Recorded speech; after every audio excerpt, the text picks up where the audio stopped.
Hi, this is Charmaine Ironside, the Diet Dropout Guru, and this morning I just wanted to share some of my core beliefs about weight loss. And if you're someone who has struggled to find and maintain a healthy weight, then I think you're going to get a whole lot out of this. And why should I be telling you anything about weight loss? Well, I have struggled most of my life being very unhappy with my body, gaining and losing hundreds of pounds since I was 11 years old, and at around age 31, I finally kind of figured it out. I feel like I literally cracked the code, and now I enjoy food. I do not feel like I'm in a war with food and with my body like I used to.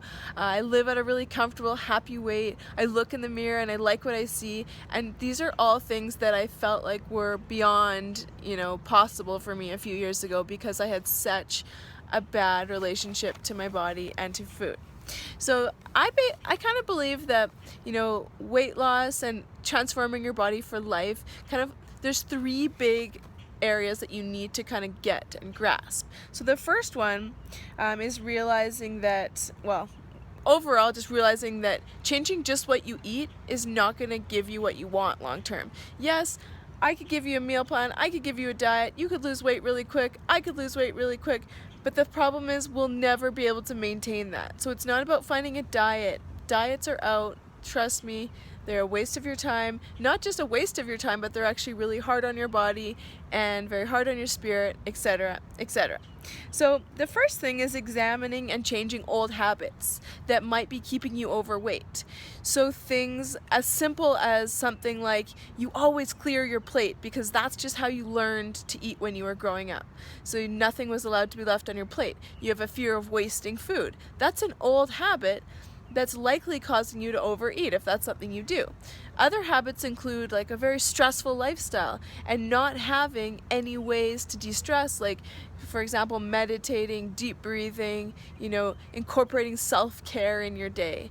Another big kind of habitual thing is sleep. How much sleep do you get?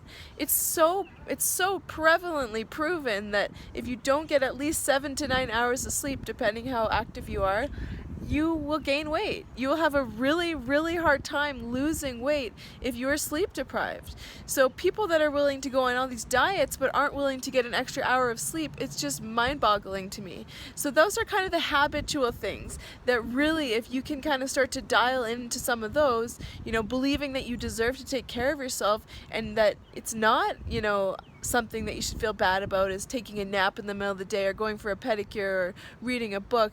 Those are things that will actually help you be healthier, happier, help you lose weight, all that stuff. So those are the habits. Now the next area is more about changing your mindset. So there's deeply ingrained habits, we got to deal with those, but then changing your mindset on how you approach your journey. And this sort of includes the idea that diets won't work because diets are based on fear and deprivation. They tell you that you can't trust yourself, all that kind of stuff. So the people that have the most success releasing body fat, keeping it off, are the people that first of all believe that they can be successful no matter how many times they failed. So we got to work on the self-belief, believe you deserve it, believe you can, believe you are capable of losing weight, and then also changing your mindset that this journey can be a joyful one. And I think everything in life, if you think it's going to be a slog and you think it's going to be hard, then it's going to be a slog and it's going to be hard. But if you approach it like this is going to be a really exciting journey to, figuring out what my body needs and loves and all that stuff, it's so much more joyful.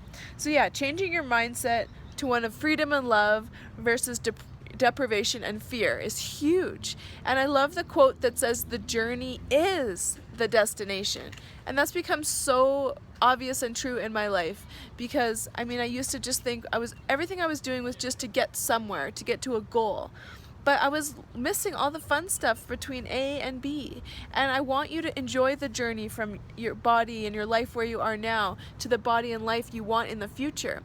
And it's not just a woo-woo concept. It's basically the meaning of life. It's how to be happy in this life is to, yes, challenge yourself to be a better version of yourself, but enjoy the process instead of just thinking that you're going to all of a sudden wake up one day and everything's going to be different. Because I've done it myself and I've seen many clients clients, they achieve weight loss, they achieve their goal weight, and they're still the same person. They're not happier because all that's changed is the shape of their body.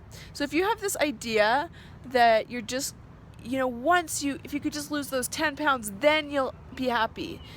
I just encourage you, or if it's 30 pounds or 50 pounds, I encourage you that that's not how it works. You have to choose in this moment to appreciate and love yourself and be happy and find the little things. I'm just looking around. It's like I'm just like focusing on the green of the trees, and I can hear the birds chirping, and it's a warm day. Like, there's lots of stressful things going on right now where I am. I'm on a trip with my sister, and there's a lot going on. But I don't focus on that. I'm focusing on what is right. And so the more with your body and your journey you can focus on what you appreciate, you appreciate that heart for beating, you appreciate those hands for being able to pick up things, you appreciate those arms, no matter how much you hate your triceps, you appreciate them because they can pick up things and hold your kids and hug people. If you can just fuel your journey to your best body with appreciation and love, you will go so far.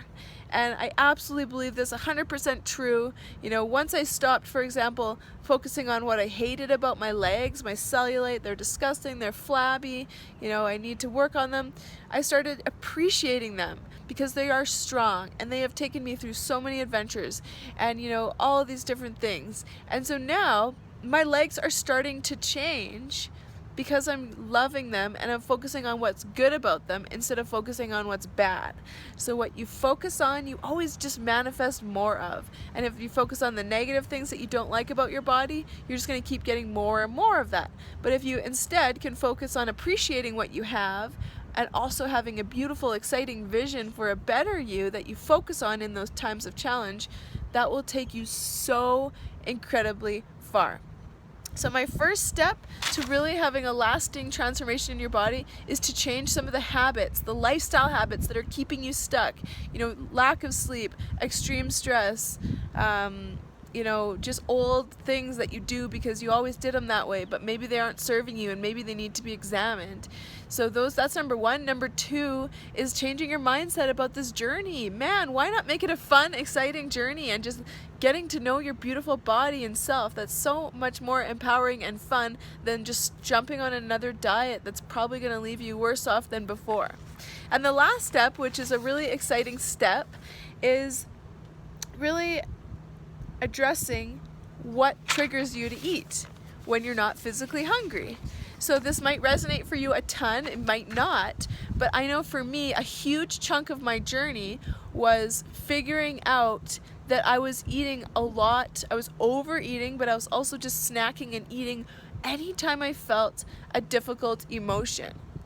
So, when you're not hungry, like literally your body doesn't need food, but you're still eating, obviously that food has to go somewhere. So if you're dieting and restricting, but then when life gets crazy and challenging emotions come your way, you're binging, you can't just ignore that. You can't just say, oh, I'll just jump on a diet on Monday, but I'm just going to keep doing this cycle. It just doesn't make sense. So I had this big aha moment when my mom was dying. I found myself eating an entire cheesecake because of the extreme grief that I was feeling, but I didn't know how to actually feel it and let myself, move through it. So I just kept eating, and I packed on 30 pounds while she was in her, in her journey, or unfortunately towards her death, because it was so hard. It was so hard to watch someone in so much pain, to feel so helpless, no control, all that stuff, to feel so sad and angry about the whole thing. But I didn't learn growing up how to express that stuff, so I would eat it. So the most common emotions that drive people to eat, boredom is a huge one, frustration is a huge one, sadness is a big one, anxiety is a big one, just procrastinating, not wanting to deal with your life, not wanting to deal with what's going on. And so I've coached a ton of people through this kind of stuff, and it's fascinating, and it's such an aha moment a lot of the time when we talk about this, because you just can't lose weight for life if you're eating every time a difficult emotion strikes. And there is a better way. That's the most exciting part, is that if you can slow down around food and listen to your body and listen to your feelings and express your feelings by journaling, by screaming, by talking to friends, by talking to a counselor, whatever it helps you express your emotions is going to mean that you're not going to turn to food to do that. And if food's not your thing, a lot of people numb out with drugs or shopping or, social media constantly, stuff like that. So those are the 3 game changers: changing your habits around how you eat, your stress, your lifestyle, and then changing your mindset to one of more self-love and less self-criticism and more enjoying the journey. And then lastly, dealing with those challenging emotions without food, which all of these things take time. It's 21 days to create a new habit, and then it's another 42 days to really set it in, so those circuits in your brain have changed and it's not hard anymore. It's just how you live your life. So it takes about 2 months to really set a habit, so that it's something that you're always going to do without it having to be so much work. Because of course, when we're first starting on a new journey, even just drinking more water can seem like a big chore because we have so much in our life going on. So that's my tips. That's kind of my information I wanted to share today. I just feel like I've really stumbled across an amazing blueprint on how to live your best life in your best body. It took me about 8 months to kind of really make all of those things I just talked to you about a reality for my life. I slowly implemented 1 or 2 habits at a time and started changing how I dealt with emotions, and I was able to drop 50 pounds, and I haven't gained it back. And it's been over a year since I had the initial, real transformation, and this is just who I am now, and that's what's so exciting. And I remember I used to look at people that lived at a comfortable weight and just think, man, they're so lucky, they must have something I don't have. But you know what? They don't necessarily have something I don't have. They just have cultivated more self-love, more respect for themselves, and also the book, you can't judge a book by its cover, so you never know what's going on the inside. But I can genuinely say I'm just as happy on the inside as I look on the outside. As Eckhart Tolle says, when you get the inside right, the outside falls into place, and I 100% believe that. So, I'd love to hear your comments on this video, if you really resonated with, if you want more ideas on how to change some of those habits or deal with some of those emotions. I would love to help you out. Leave a comment. Make sure to follow me on YouTube, subscribe to my channel, and I will be pumping out lots more informational videos like this and giving you lots of tips and tools to live your life, your best life, in your best body. Thanks for watching. Subscribe. Mwah.